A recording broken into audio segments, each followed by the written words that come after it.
নমস্কার বন্ধুরা, Indian food চয়েসেসের রান্নাঘরের থেকে আপনাদের সকলকে স্বাগত জানাচ্ছি। আজ আমি এক সিমের রেসিপি নিয়ে এসেছি, যেটা কিনা আমরা জামাইকুলি সিম বলে জানি। আপনারা হয়তো এটা কি নামে ডাকেন সেটা আমার জানা নেই। আমরা এটা জামাইকুলি সিম বলেই বলে থাকি। এই সিমটা কিন্তু খেতে ভীষণ ভালো লাগে। অন্য সিমের থেকে এই সিমের স্বাদ কিন্তু একটু বেশি ভালো লাগে। আশা করছি আমার এই রেসিপিটা আপনাদের হয়তো ভালো লাগতে পারে। যদি ভালো লেগে থাকে তবে নতুন বন্ধুরা আমার চ্যানেলটিকে সাবস্ক্রাইব করে দিবেন। তাহলে চলুন আমি রান্নাটা কিভাবে করছি একটু দেখে নিন। প্রথমে আমি সিমগুলো একটু ধুয়ে পরিষ্কার করে নিয়েছি। তারপর সিমগুলো একটু ছুরির সাহায্যে আমি দুই সাইডটা একটু পরিষ্কার করে নিচ্ছি। সিমগুলো কিন্তু খুব সুন্দর দেখতে আর খুব ফ্রেশ বলতে গেলে সিমটা। এরকম সিম দিয়ে ভাজি খেতেও ভালো লাগে বা যে কোনো তরকারি রান্না করেও খেতে ভালো লাগে।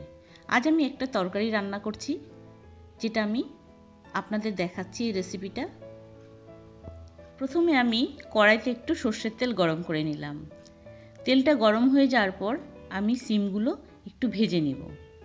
সিমটা ভাজা করার সময় সামান্য একটু নুন দিয়ে সিমটা ভেজে নিব। এবার সিমের মধ্যে একটু নুন দিয়ে নিয়েছি। এই খালি তেলের মধ্যে সিমটা একটু উল্টিয়ে পাল্টিয়ে ভালো করে ভেজে নিব। এবার কিন্তু সিমগুলো ভাজা হয়ে গেছে, আমি এখন কড়াইয়ের থেকে তুলে নিচ্ছি। তারপর আমি ওই কড়াইতে আরও কিছু সর্ষের তেল দিয়ে রান্নাটা শুরু করছি। এবারও তেলটা গরম করে নিয়েছি। তারপর এখানে ফোড়নে একটা শুকনো লঙ্কা আর 1 চামচ কালো জিরে দিয়েছি। ফোড়নটা ভালো করে ভেজে নিয়েছি। তারপর আমি এখানে রসুনের 3টে দানা দিয়ে দিলাম। এই রসুনের দানাটা একটু নেড়েচেড়ে ভেজে নিচ্ছি। তারপর আমি এখানে পেঁয়াজ কুচি দিচ্ছি। এবার পেঁয়াজ কুচি আর রসুনটা একটু ভেজে নিচ্ছি। পরেও আমি একটু রসুন ব্যবহার করব, আগে একটু রসুন দিয়ে নিয়েছি। এবার এই পেঁয়াজ আর রসুনটা হালকা করে ভেজে নেওয়ার পর আমি এর মধ্যে আগের থেকে কেটে রাখা আলু দিয়ে দিলাম। এবার আলুর সাথে পেঁয়াজ আর রসুনটা আরও কিছু সময়ের জন্য নেড়েচেড়ে ভেজে নিব। আলুটা একটু ভালো করে ভেজে নিতে লাগবে। আলু আর পেঁয়াজটা যখন ভাজা হয়ে যাবে তখন আমি এর মধ্যে 1 চামচ আদা আর রসুন বাটা দিয়ে দিচ্ছি। আদা রসুনটা ভালো করে ভেজে নিতে লাগবে, কারণ এর মধ্যে যাতে কাঁচা গন্ধ না থাকে সেই জন্য আদা রসুনটা খুব ভালো করে ভেজে নিতে লাগবে। আদা রসুনটা যখন ভাজা হয়ে যাবে তখন আমি এর মধ্যে 1 চামচ জিরে বাটা দিব। জিরে বাটাটা দেওয়ার পর আমি এর মধ্যে 3টে চেরা কাঁচা লঙ্কা দিয়ে দিচ্ছি। আমি এই তরকারিতে একটু ঝালটা কম ব্যবহার করছি।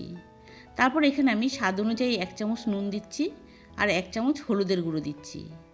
এবার একটু বাটি ধোয়া জল দিয়ে এই মশলাটা একটু ভালো করে কষিয়ে নিতে লাগবে। এই মশলাটা কষানোর সময় আমি একটু ঢাকনা দিয়ে এই মশলাটা কষিয়ে নিব আর আলুটা একটু সেদ্ধ করে নেব।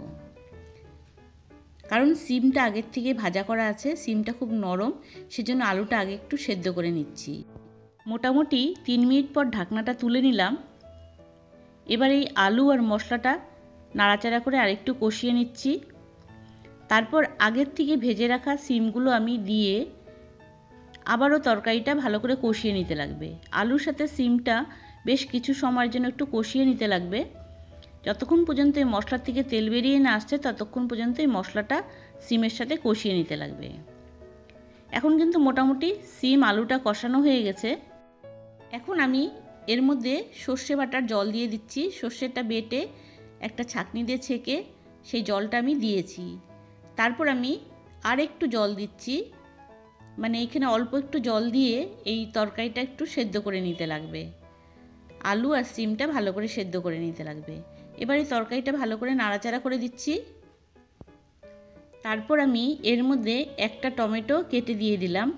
টমেটোটা একটু বড় করে কেটে নিয়েছি আর সবশেষে দিচ্ছি, কারণ টমেটোটা আগে দিলে একটু বেশি গলে যাবে, দেখতে ভালো দেখা যাবে না, আর তরকারিটা একটু টকটক হবে, সেই জন্য আমি টমেটোটা পরে দিয়েছি।